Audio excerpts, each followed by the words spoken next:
Okay, so I'm gonna teach you some Maniac Mansion tricks for the Big 20. Starting off, while you have one or more kids on the same screen, there won't be any screen transition. So by moving, while you have several characters on the same screen, you gain time by moving them. Next up, there's a thing about screen scrolling. If I just press go to the bushes, he will stay here with one window. If I press on the doormat while running, depending on how I press on the doormat, I will scroll more than one window. So if I do this again, I press the bushes when I can, and then I press the doormat, you can see that I scrolled 2 windows this time. If I do it in another manner, I might press on the floor here and then on the doormat. I might even scroll 3 windows. You would like to only have 1 window because the more windows show up, the more you have scrolled the screen and the slower you have gone. Like it's not that huge of a deal, but it's so simple not to scroll the screen. Alright, next up, I'm gonna talk about screen transition skipping. When you trigger a cutscene, you can gain time by switching kids before or within the cutscene. So if I were to switch to Dave here, you would see this black transition. But if I would trigger a cutscene and press new kid and skip the cutscene and then switch to Dave, I would have switched to Dave without seeing the black cutscene, which is a time gain. So how this works is that you trigger the cutscene by using the doorbell, and you can't just enter the room and press new kid because then you're doing it too fast. You'll pause everything when you press new kid, so you'll just end up like this. And if I switch to Dave, the cutscene will trigger, and yeah, practically nothing happened, no time gain. What you have to do is you have to wait for the cutscene to get triggered before you enter. So use the doorbell and wait, then enter. And now you press, and you wait, skip the cutscene, and press Dave.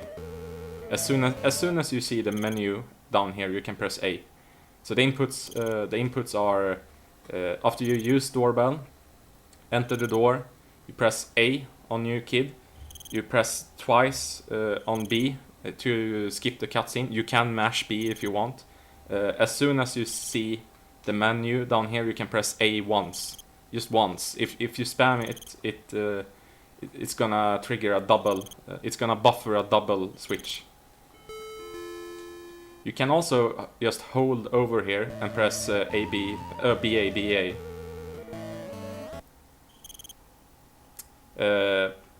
Okay, next up, I'm gonna talk about let's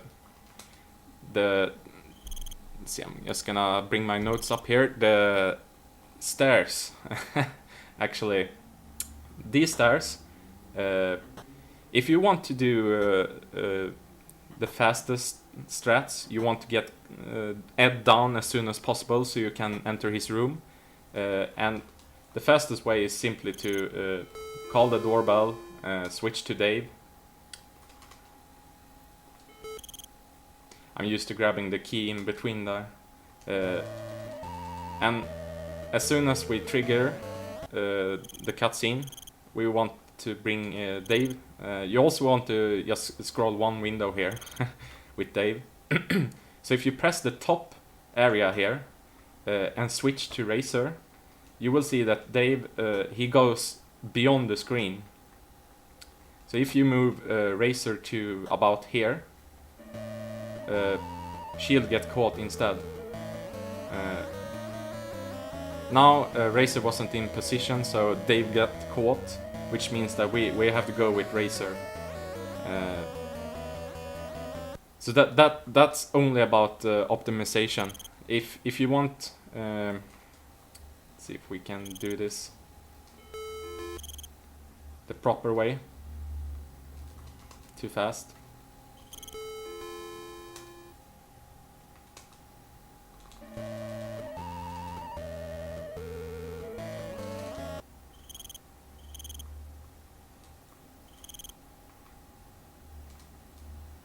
Because I have a visual cue here where I press the stairs. Oh, it didn't work. And I press that black mark and I switch to Dave. Let's see if it's... Yeah, this time it worked. But, and here the cutscene triggers, yeah. If the cutscene doesn't trigger here, it might have been because you... let's see now. Yeah, you have to wait for the music to start. This music, you have to hear the music, then you're okay. So if you, I'm gonna do it too fast, just to show you what happens. Okay, so I scrolled 2 windows. I press there, switch to Razer, and I press that black thing here. And what I do now is that I select Dave and I wait with the go to stairs. And as soon as you see his legs, you go up. And you see the cutscene here. So if you're too fast,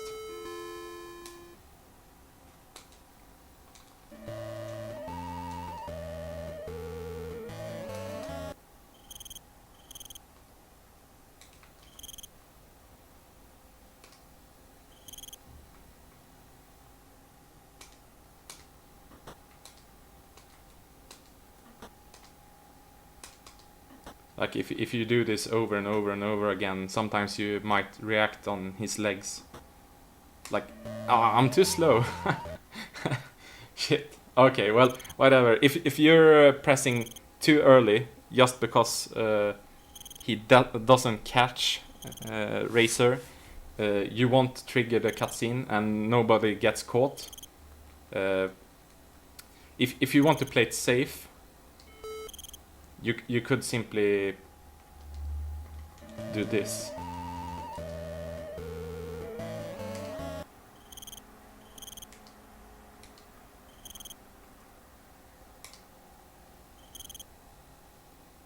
So I don't want Dave to get caught here. Or well, I prefer not to get Dave caught. So I make sure that Razer gets caught by doing this. So that's a safe way of doing it. And I can still reach this place before the cutscene triggers. Alright, moving on. Next I'm gonna show you how to deal with Edna. The most obvious way to get rid of her is simply to get caught. You can see that's how you get caught.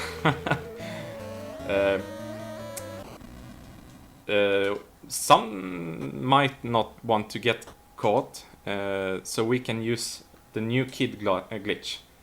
You press once to get over here, and then you press at this door, and when I press move here, I prepare by moving down to new kid, and as soon as she closes the refrigerator, you press new kid. So it looks like this. And now you can chill. As soon as you activate this menu, you pause everything. So I can switch to another character now. Don't switch to Sid, because then you get caught. So I switch to either Dave or Razer. And then when we switch back, she will be gone. You can see that the screen hasn't scrolled the door here. It's here. If you're pushing it to the limit, you could walk slightly longer. See if it was enough. And you might see the door here. Oh, you see, I actually got caught there. That's another risk. That means I pressed new kid too slow. Or I might have switched back too early. Here you can see the door is in the screen now, so I could have prepared with open door at once.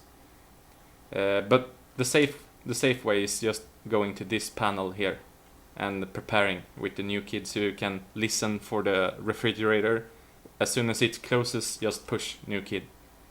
There's actually a third way to deal with Edna, if you want to.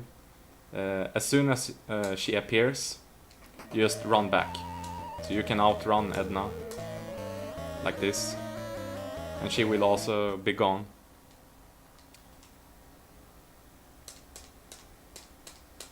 Okay, so that's 3 ways of dealing with Edna. Next up, we have the tentacle glitch, the green tentacle glitch. So what you normally do is that you bring a can of Pepsi from the refrigerator, and from the second floor where the steel door is at, in the left room, you bring a bowl of wax fruit and you feed the green tentacle to get past him. But there's actually a glitch. If we press up in the next room here, if we press here and then select new kid, you will pause everything, but they will keep moving. So if we switch kids here, you can actually get up by going up.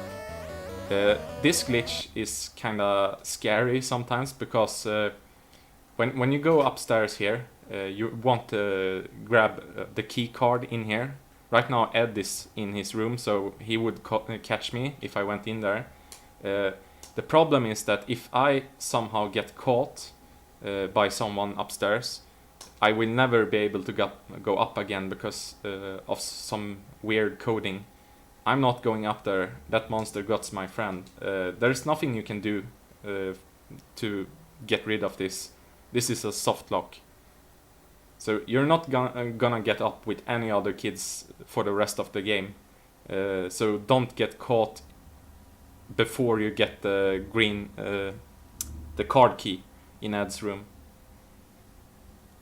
Yeah, I'm gonna show a few more things about the green tentacle glitch. It's actually not that scary itself. The scary part is getting caught upstairs, and there's plenty of ways to doing that safe. So you have plenty of time. As soon as you see the room, like the color here, when the transition occurs, you can press and start moving down. And I feel like that's plenty of time. But let's see if I can do it like this. Yeah, you can even do it standing in the room like that. And if you would fail, you can just switch kids. And you can press 2 times, maybe 3 or 4, and you'll go up again.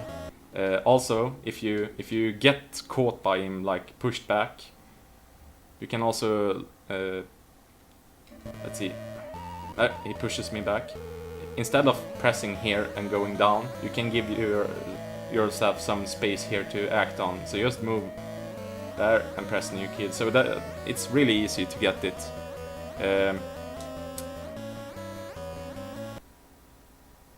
Now, if you get caught, if you have picked Bernard, you might want to know that he's really scared of the green tentacle.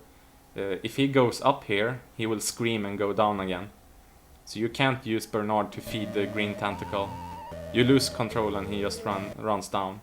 But if you're fast enough, you can do it like this. Okay, that's funny. That's a soft lock.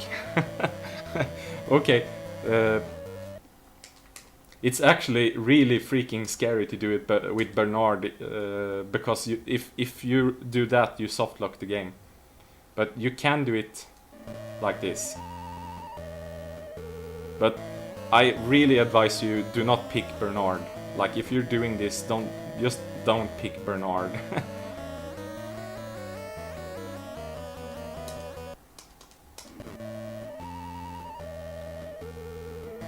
Yeah, enough about that. I'm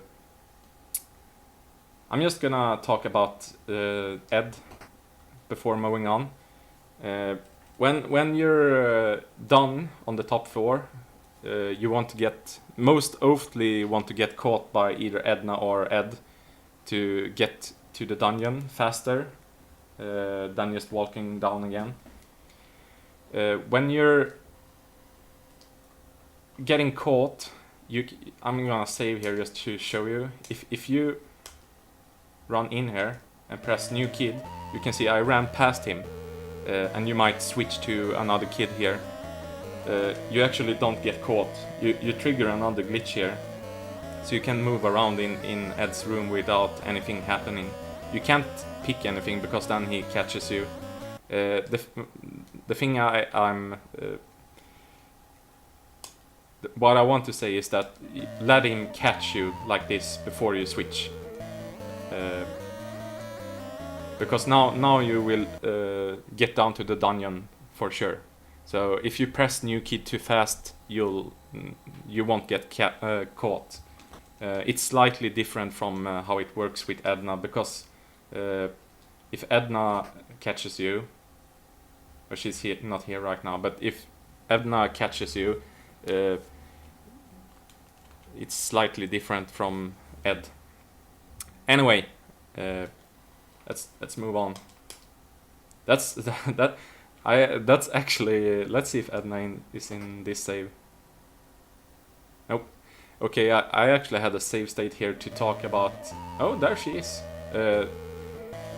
You can see here. I can't press anything when she catches you. If Ed catches you, like this, you can still press actions here. I can still switch. If you go with Edna, that's funny. She's this is a good save. Now she will come from the right side instead, I bet. No, she came from the stairs. You see, I can't do anything now. So that's the difference. Okay, moving on. In the dungeon. Huh. Okay. I'll just move Dave out here. There's a loose brick here, and you got plenty of time to get out. The other way around though, if you want to get in this door, there's a really tight window. So if I push this, I'm just gonna make a save here. If I push the brick, and oh, I missed. Okay, and go down to new kid, and hold around here and press Dave. Enter the door. That's a really precise way. It's hard, really. So what you can do to make it easier is give yourself some space to act here. So when you push brick, you have time to go down to new kid. Listen for the sound. As soon as you hear the sound, you can press new kid. Here, you don't have to rush anything. This pressing new kid pauses everything, so you got plenty of time here to get ready.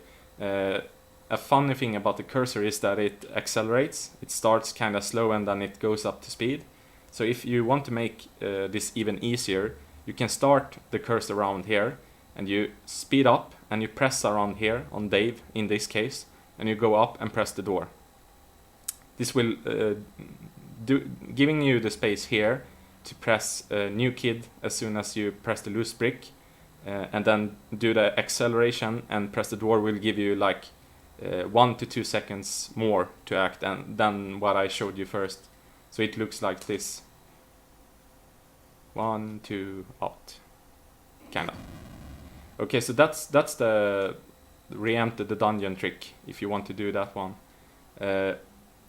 Next up, what I wanted to show you is the purple tentacle skip. So I'm just gonna, since I changed, I have to align myself like this.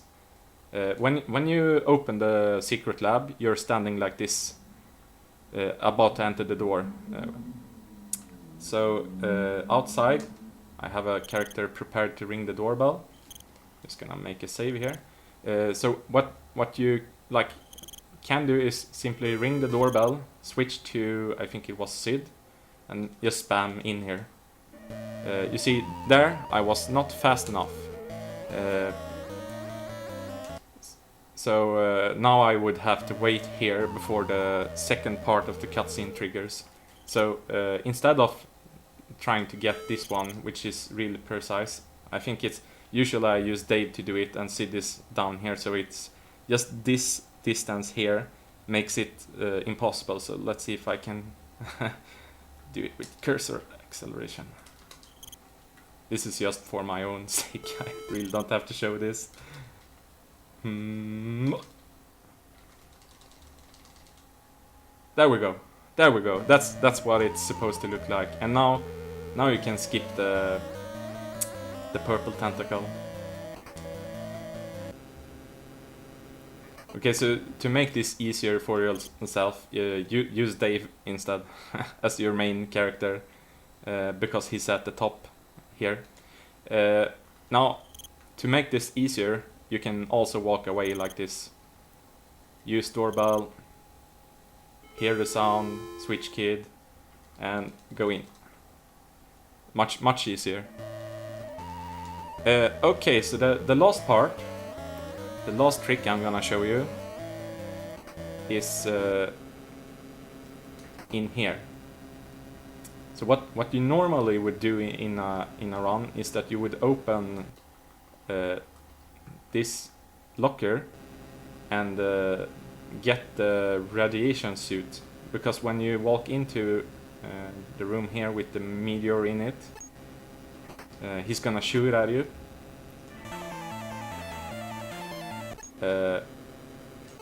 And as long as you have the radiation suit, you don't get hurt. But if you don't have the radiation suit, it's game over. So the trick is,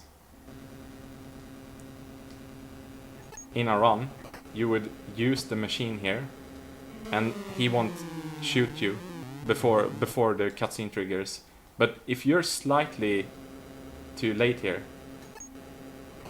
let's say I use open switch instead by mistake, and get hit, it's game over, like the game is over.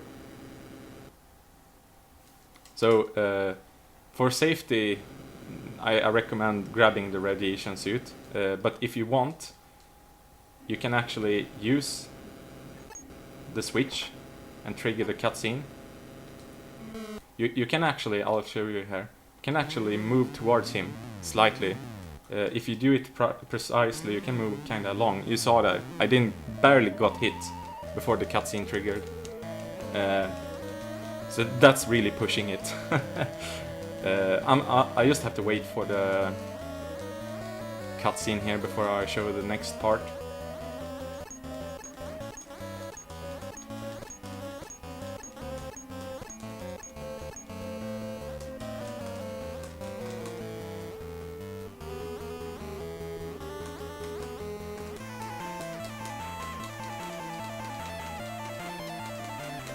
So there's nothing you can do to skip this cutscene, you just have to wait it out.